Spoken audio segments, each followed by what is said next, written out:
Clean sweep చేయబోతా ఉన్నారు BJP. But ఎక్కడైతే నార్త్ లో ఎక్కడైతే వ్యతిరేకత ఉందో వాటిని కవర్ చేసుకోవడానికి మీరు సౌత్ ని టార్గెట్ చేశారు, సౌత్ ని కాన్సన్ట్రేట్ చేశారు. దాంట్లో భాగంగా తెలంగాణలో గతంలో 4 ఉంటే ఇప్పుడు ఇంకొక 4 సీట్లు పెరుగుతాయేమో.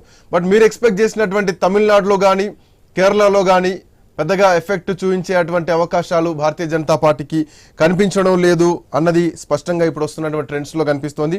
ఇంకోవైపు ఉత్తరప్రదేశ్ ని చాలా కీలకంగా తీసుకుంది భారతీయ జనతా పార్టీ. ఉత్తరప్రదేశ్ చుట్టే రాజకీయాలు నడుస్తున్నాయి. ఈవెన్ అక్కడి నుంచే యోగి ఆదిత్యనాథ్ 2 సార్లు ముఖ్యమంత్రి, అక్కడి నుంచే వారణాసి నుంచే ప్రధానమంత్రి, సిట్టింగ్ ఎంపీ మళ్ళీ పోటీ చేస్తున్నారు. అట్ ది సేమ్ టైం అక్కడ ఇండియా అలయన్స్ ప్రస్తుతానికి 41 ఆధిక్యం కనబడుతోంది.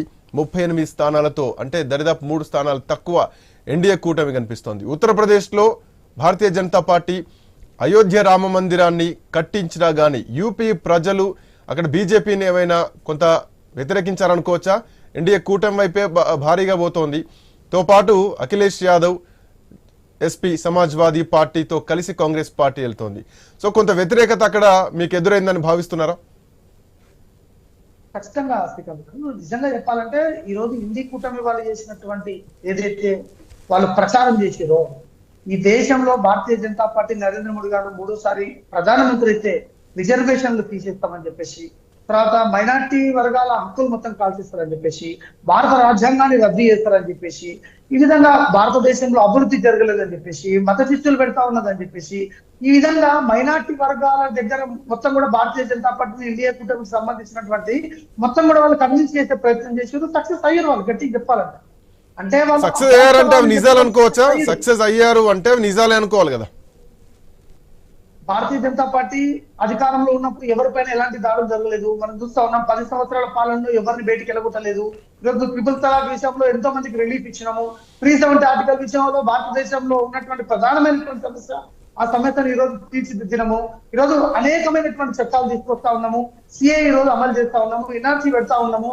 తర్వాత ఈ భారతదేశంలో అన్ని అభివృద్ధి పర్పస్ జరుగుతా ఉండేది. కాకపోతే విపక్షాలకు లేని కట్టు కథనాలని అల్లి రిజర్వేషన్లు తీసేస్తారు, దళితులకు అవమానం జరుగుతున్నారు, గిరిజనుల హక్కులు కాల్చేస్తా ఉన్నారు, ముస్లింలను ఈ దేశం నుంచి వెళ్ళగొడతా ఉన్నారు, ఈ రోజు ఇతర దేశాలకు సంబంధించిన వాళ్ళకు పౌరత్వం ఇస్తా ఉన్నారని చెప్పేసి వీళ్ళందరూ కూడా దుష్ప్రచారాలను మొత్తం కూడా సక్సెస్ చేయగలిగారు. ఈ రోజు ఉత్తరప్రదేశ్ లో ఇప్పటికీ సీట్లు తగ్గొచ్చు మీరు 100%, కానీ ఓటు పర్సెంటేజ్ మాత్రం ఖచ్చితంగా భారతీయ జనతా పార్టీకి ఎక్కువగా ఉంటుంది. ఓట్ పోల్ గా మనం చూసుకుంటే మాత్రం భారతీయ జనతా పార్టీకి ఎక్కువ ఉంటుంది. మీరు అన్నట్టుగా నార్త్ ఇండియాలో ఈరోజు గుజరాత్ నార్త్ ఇండియా అని, బీహార్ నార్త్ ఇండియా అని, ఈరోజు మధ్యప్రదేశ్ నార్త్ ఇండియా అని, మరి అక్కడ కూడా క్లీన్ స్విప్ నడుస్తా ఉన్నది. ఒడిశాలో ఇంతమందికి అంత సీన్ లేకున్నది భారతీయ జనతా పార్టీ. ఈరోజు మొత్తం క్లీన్ స్విప్ చేస్తా ఉంటాం అక్కడ.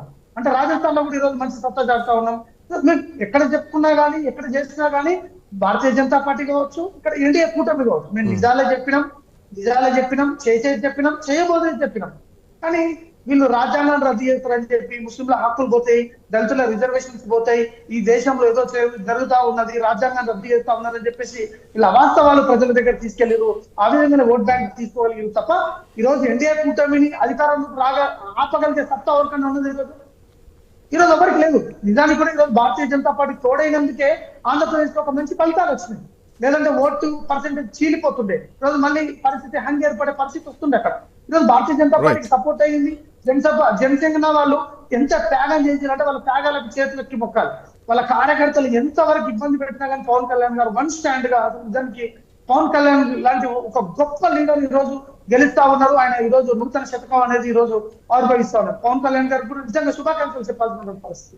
ఈ రోజు కూటమిలో వచ్చి అందరినీ బేస్ చేసుకొని అందరినీ కాంప్రమైజ్ చేసి ఈ రోజు ఒక మంచి ఫలితాలు వాళ్ళు తీసుకున్నారు. అలాంటి పరిస్థితి ఇండియా కుటుంబాలు చేసిరు. వాళ్ళు దుష్ప్రచారం చేసిరు. ఏదేమైనట్టుకి సీట్లు తగ్గినటువంటి వాస్తవం. కానీ భారతీయ జనతా పార్టీ సింగిల్ పార్టీగానే అధికారంలోకి వస్తుంది. ఇది 100%. మేము శివసేన కానీ మహారాష్ట్రలో కూడా మేము కూడా మంచి పర్ఫార్మెన్స్ చేస్తా ఉన్నాం. అదేవిధంగా భారతదేశ వ్యాప్తంగా మీరు చూసుకుంటే ఎన్డీఏ కూటమికి బ్రహ్మరథం పట్టిరు 3వ సారి ప్రజలు. మీరు చూడొచ్చు, తెలంగాణ రాష్ట్ర ప్రభుత్వం పైన ఇక్కడ ఇప్పటికి వ్యతిరేకత వచ్చేసింది. అంటే చాలా వ్యతిరేకత వచ్చింది. వాళ్ళు క్లీన్ స్విప్ చేస్తున్నారు. ఈరోజు భారతీయ జనతా పార్టీ 8 స్థానాలు, లాస్ట్ గవర్నమెంట్ లో ఉన్నటువంటి బీఆర్ఎస్ పార్టీ 9 స్థానాలు గెలిచింది. 9 స్థానాలకి ఈరోజు 1 స్థానం గెలిచే పరిస్థితి. అంటే ఈరోజు భారతీయ జనతా పార్టీని ఎన్డీఏ కూటమిని ఈరోజు ప్రజలు స్వాగతిస్తాము. కొన్ని దగ్గరలో అవినీతి ఇవన్నీ కూడా జరగనప్పటికీ కూడా వాళ్ళ అవాస్తవాలు చెప్పారు. భారతీయ జనతా పార్టీ ఒక స్కామ్ చెప్పగలుగుతాం. 100 స్కీములు చెప్పగలరు, ఒక స్కామ్ చెప్పగలుగుతారు? భారతీయ జనతా పార్టీ ఎన్డీఏ కూటమి ఒక మంచి పాలన అందించింది దేశాన్ని. ఎక్కడ భారతీయులు Right. ఉన్నా గానీ, ఆస్ట్రేలియాలో ఉండని, న్యూజిలాండ్ లో ఉండని, అమెరికాలో ఉండని, ఎక్కడ ఉన్నా గానీ భారతదేశ పౌరులందరూ కూడా నరేంద్ర మోడీ గారు ప్రధానమంత్రి కావాలని కోరుకుంటున్నారు. రైట్. శత్రు దేశాల నుండి ఈరోజు భారత జెండా పట్టుకొని వాళ్ళ బార్డర్లోకి ప్రవేశించే పరిస్థితి వచ్చిందంటే ఈ భారతదేశ గొప్పతనం, ఇది నరేంద్ర మోడీ గారి గొప్పతనంగా భావించాను. ఎన్డీఏ కూటమి మంచి ఆధిక్యంతో, మెజార్టీ తోటి ఈరోజు మరొకసారి నరేంద్ర మోడీ గారు ప్రధానమంత్రి అవుతారు. ఉత్తరప్రదేశ్ లో కూడా భారతీయ జనతా పార్టీ మంచి పర్ఫార్మెన్స్ చేస్తా ఉన్నది, మంచి సీట్లు వస్తా ఉన్నాయి. సౌత్ ఇండియాలో కూడా భారతీయ జనతా పార్టీ మంచి సీట్లు వస్తాయి. మేము ఇక్కడ తెలంగాణలో కూడా Right. శివసేన పార్టీగా భారతీయ జనతా Thank you, అభ్యర్థులకు శివాజీ గారు. Thank you. సంపూర్ణమైన మద్దతు ఇచ్చినాం. ఇక్కడ మేము వాళ్ళకు గెలుపులో క్రియాశీలక పాత్ర కూడా మేము పోషించాం. Right. Thank you so much Shivaji.